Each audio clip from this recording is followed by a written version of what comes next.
Hey vinyl community, today I'm going to do a video because I've run out of ideas for anything else to do a video about. I'm going to be showing 5 placeholder records in my collection. Now, a placeholder record is a record that is not in the greatest condition, but you bought it just because eventually you'd like to find a cleaner, more pristine copy of this particular album.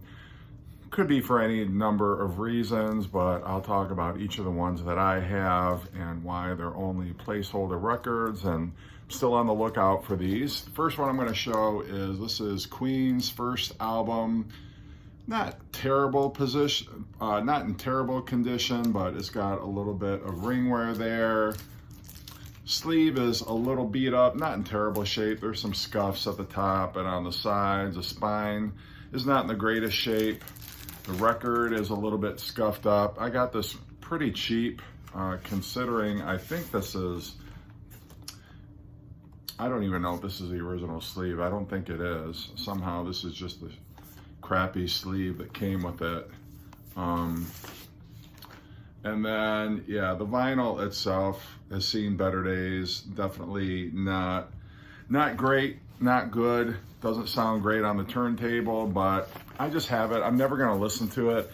It's just, I guess, kind of a reminder when I'm going through my Queen records, you really need to upgrade this. And I know that, I'll probably go for like the reissue because they're not that expensive. They're not that difficult to find, but just haven't gotten around to it yet. So that's the best I can do for that record. Next one I have, this is the Allman Brothers, Alda Wild South. This has got a little tape up here. The spine is kind of shredded a little bit. More tape on the side. Just the jacket is really beat up. The record itself, I love this Atco label. The vinyl's pretty beat up. I have it. I have the CD copy of this, so I'm not really ever realistically going to throw this on the turntable. But again, I don't see this album in the wild. I mean, this was the only copy I've ever seen of it out in the wild. So I'm going to hang on to this, and hopefully at some point I will get an upgrade. Yes, Drama. This has got a lot of wear around the edges. It's got some ring wear on the back. The sleeve is not in the greatest shape, although it is a gatefold. This was the first album without John Anderson on vocals, but one of Yes's heaviest albums to be sure. The vinyl's not terribly beat up. I mean, it's relatively clean. There's some markings on it that probably won't hear any might hear a little surface noise, but no skips or probably any pops. But would love to get it, just even for the sleeve, to have a better sleeve. I'm a little meticulous about the sleeves.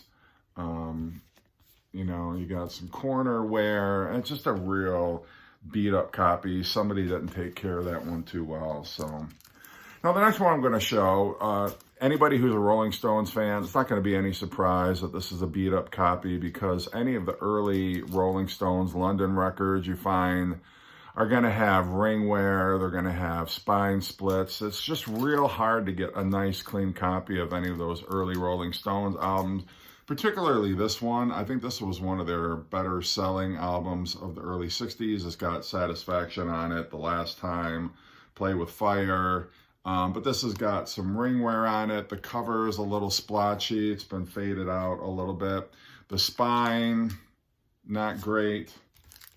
The back is okay. I mean, I don't really have any issues with the back cover, but it's just a record. I would love to find a cleaner copy, and I will pay handsomely for a better copy of this, but especially, an album in there. This was, I think, the Stones' fourth. This was the Stones' fourth American album. So you can find copies, but to find one in excellent shape,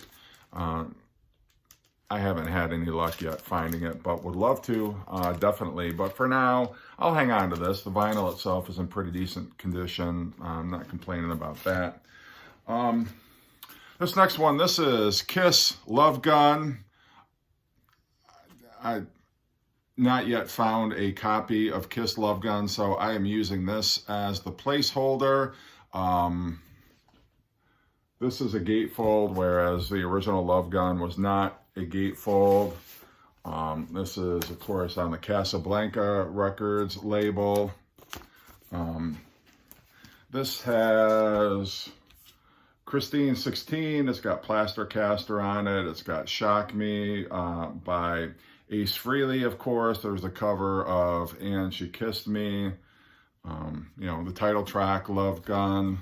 But, you know, pretty good Kiss album. I think this is Chris Brophy's favorite Kiss album, if I'm not mistaken, and for good reason. It was the last one with any significant contribution from Peter Criss. But nonetheless, I would love to get a decent copy of Love Gun one of these days. But for now, this copy is going to have to do me. And, you know, whatever. Maybe 2022 will be the year. But anyway, just want to do a fun little video on some placeholder records that I have. Maybe it could be a thread if anybody wants to show theirs, or if you want to put in the comment section, do you have any placeholders? And how long have you had them? I know for some of these, you know, it's going on a couple of years that I've had these and still haven't been able to have any luck finding them out in the wild. But, you know, nonetheless, it's better than not having any copy at all, I guess. So hope you're doing well. Take care, and happy holidays.